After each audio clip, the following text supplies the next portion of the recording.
প্রিয় শিক্ষার্থীবৃন্দ, কেমন আছো? আজকে তোমাদের ব্যবসা পরিচিতি কোর্সের কোম্পানি অবসায়নের পদ্ধতির উপরে ক্লাস নেব। কোম্পানি কিভাবে কয়ভাবে অবসান করা যায় এই সম্পর্কে আজকে আমি ক্লাসটা নিতে যাচ্ছি। মনোযোগ দিয়ে আমার ক্লাসটা শোনো। একটা কোম্পানি সব পরিচালনা করতে যে 1994 সালে কোম্পানি আইন বাধ্যতামূলকভাবে ফলো করতে হয়। কোম্পানি গঠন করতে যেরকম কোম্পানি আইন 1994 ফলো করতে হয়, কোম্পানি পরিচালনা করতে যে 1994 সালের কোম্পানি আইন ফলো করতে হয়, কোম্পানি অবসান করতে যেও 1994 সালের কোম্পানি আইনটা ফলো করতে হবে। তা আমরা পড়ে আসছি কোম্পানির বৈশিষ্ট্যের ভিতর কোম্পানি চিরন্তন অস্তিত্বের অধিকারী। কোম্পানির একটা বৈশিষ্ট্য, আদৌ কি কোম্পানি চিরন্তন অস্তিত্বের অধিকারী? এ বিশ্বে কোনো কিছুই চিরন্তন না, তবে কোম্পানির আইন অনুযায়ী যতদিন ইচ্ছা সে চলতে পারবে কোম্পানি আইন অনুযায়ী। আবার কি ক্ষেত্র বিশেষে কোম্পানি আইন অনুযায়ী এটা বিলোপ সাধন করা যাবে। এখন আমি যেটা পড়াবো যে কোম্পানি কয়ভাবে বিলোপ সাধন করা যায়। কোম্পানি মূলত 1994 সালের কোম্পানি আইন অনুযায়ী 3 ভাবে বিলোপ সাধন করা যায়।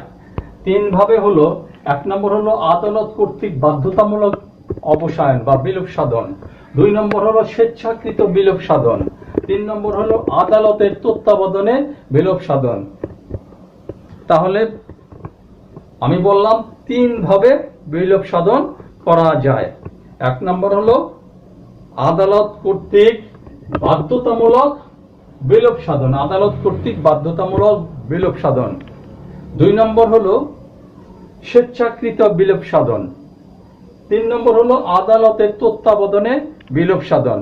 এই 3টা প্রকারে একটা কোম্পানি বিলুপ্ত করা যায়। এটা হলো প্রথম কথা। দ্বিতীয় কথাতে যাওয়ার আগে আমি যে জিনিসটা নিয়ে বলবো সেটা হলো কোম্পানির একটা মেজর বৈশিষ্ট্য হলো কোম্পানির ব্যবস্থাপনা থেকে কোম্পানির মালিকানা সম্পূর্ণ পৃথক। মালিকরা সরাসরি বা প্রত্যক্ষভাবে কোম্পানির পরিচালনায় অংশ নিতে পারে না। মালিকের পক্ষ নিয়ে একটা গভর্নিং বডি বা বোর্ড অফ ডিরেক্টর কোম্পানি পরিচালনায় অংশ নেয়, কোম্পানির সিদ্ধান্তে অংশ নেয়। সরাসরি তারা কোম্পানির বোর্ড অফ ডিরেক্টরের পরিচালনা পরিষদের সিদ্ধান্ত মোতাবেক কোম্পানি পরিচালিত হয়ে থাকে, কিন্তু সব শেয়ার হোল্ডার কোম্পানি পরিচালনায় অংশ নিতে পারে না। এইটা একটা মেজর একটা পয়েন্ট কোম্পানির বৈশিষ্ট্যের বেলায়।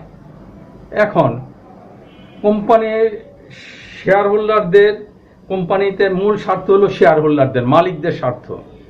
এছাড়াও আরো কিছু পক্ষের স্বার্থ আছে, যেমন পাওনাদারের স্বার্থ আছে, যে ঋণ দেয় তার স্বার্থ আছে, যে কোম্পানি মূলধনী হিসাবে ঋণপত্র কেনে তার স্বার্থ আছে। এই যারা স্বার্থ, কোম্পানিতে যাদের স্বার্থ রয়ে গেছে তাদের স্বার্থ সংরক্ষণ করবে কোম্পানি আইন। যদি কোম্পানি তাদের স্বার্থ সংরক্ষণ করতে না পারে তাহলে কোম্পানি বিলোপ সাধনের দিকে এগোবে। মূলত এদিকে আমাদের নজর দিতে হবে।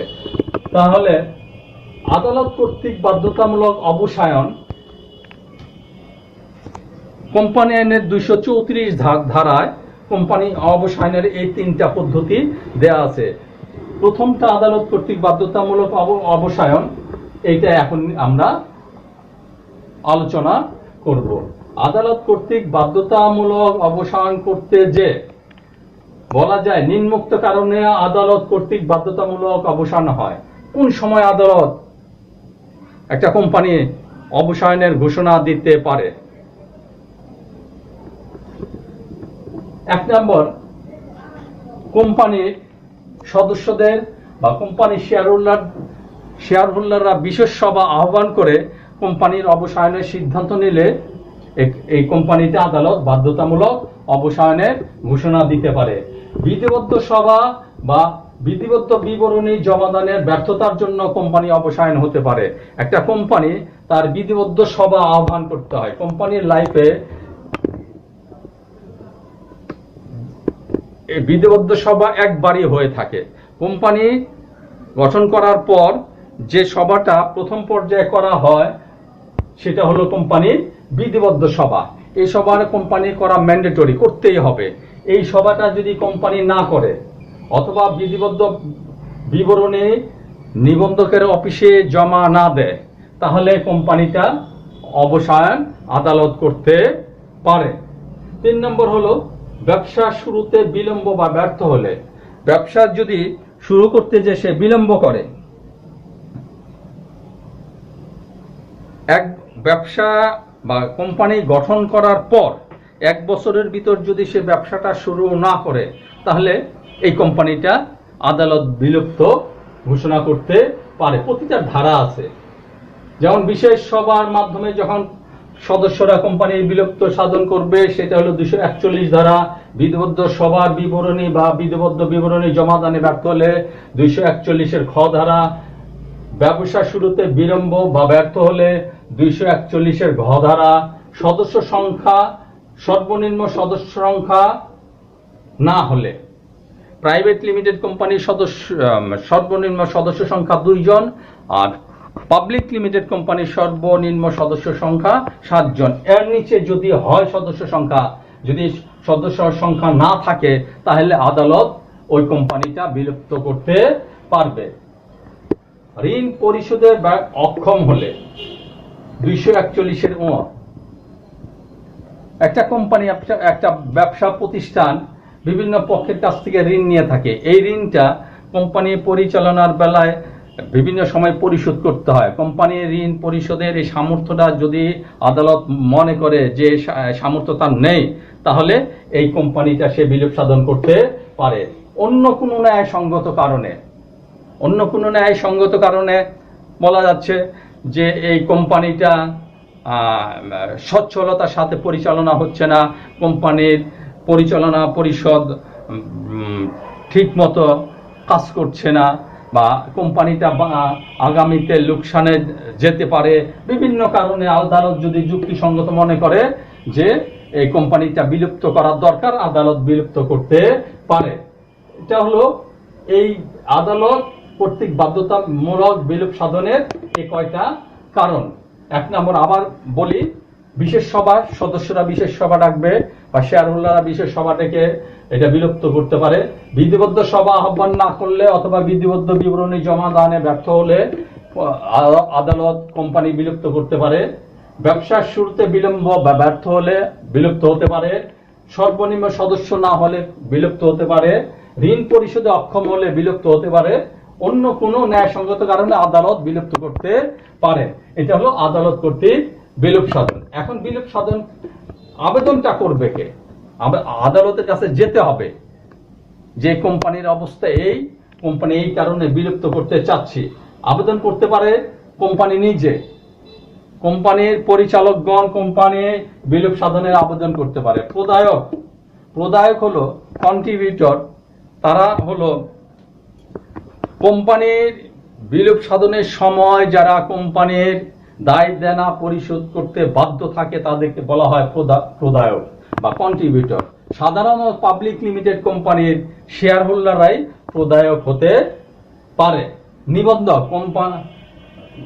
কোম্পানির নিবন্ধক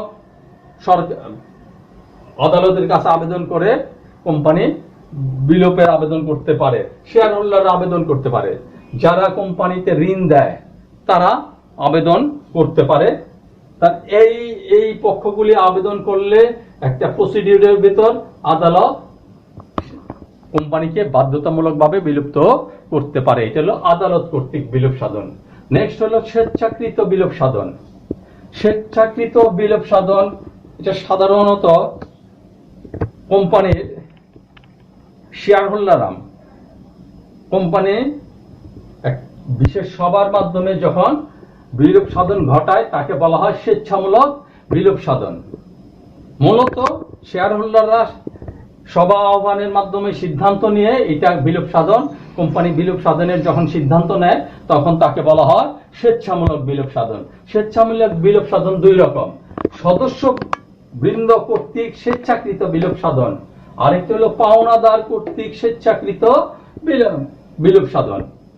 সদস্যবৃন্দ মানে শেয়ার হোল্ডাররা, কোম্পানি পরিচালকরা, কোম্পানির পরিচালক মন্ডলী কোম্পানির আর্থিক বিবরণীতে বলল যে কোম্পানির অবস্থা ভালো, আর্থিক সামর্থ্য আছে, কোম্পানি ঋণ গ্রহীতাদের অর্থ পরিশোধ করতে সক্ষম,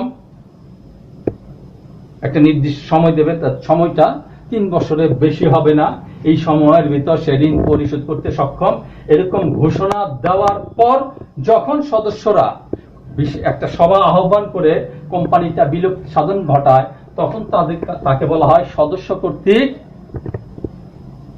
স্বেচ্ছাকৃত বিলোপ সাধন।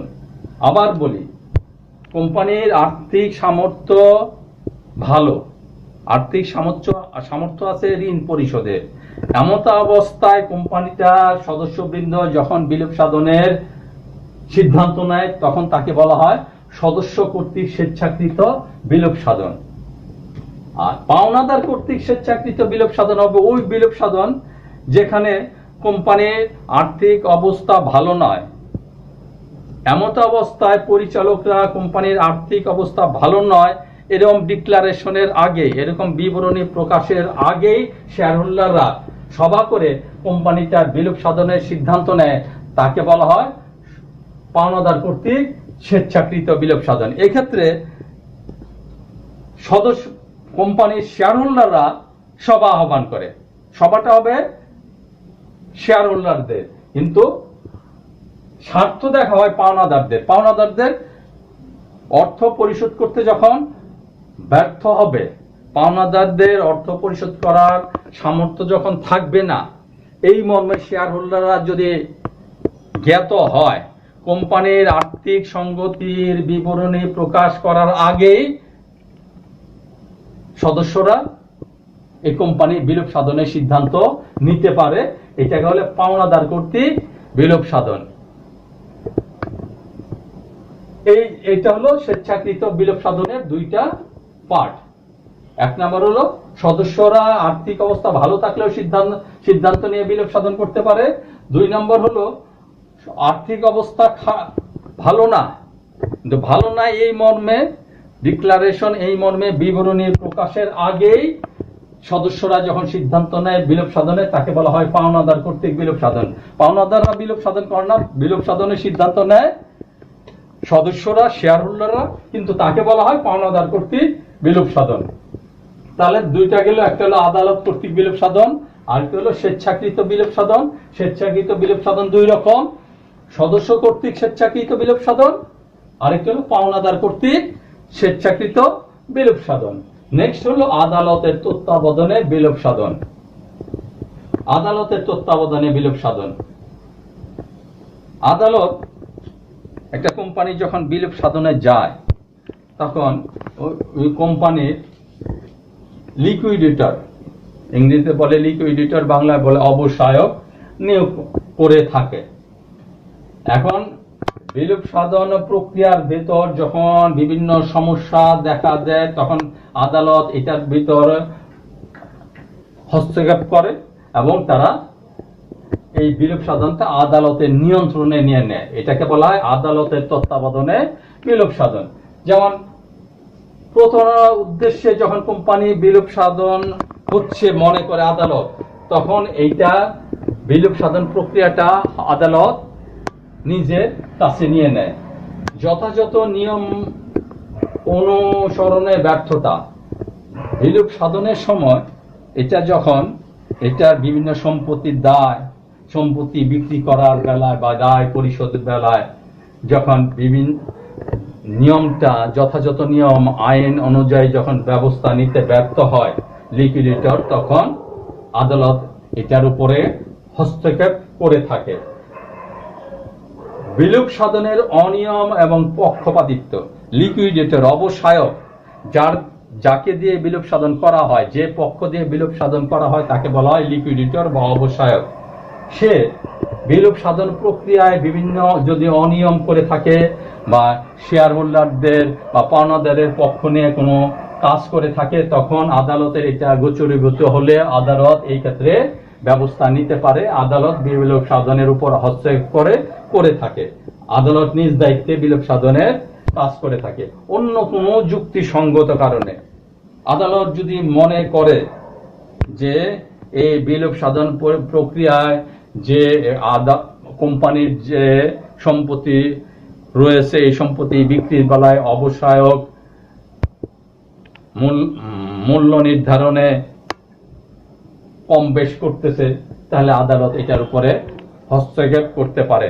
আদালত যদি মনে করে যে পাওনাদারের স্বার্থ দেখা হচ্ছে না বিলোপ সাধনে, আদালত হস্তক্ষেপ করতে পারে। আদালত যদি দেখে শেয়ার হোল্ডারদের স্বার্থ বেশি দেখা যাচ্ছে, আদালত হস্তক্ষেপ করতে পারে।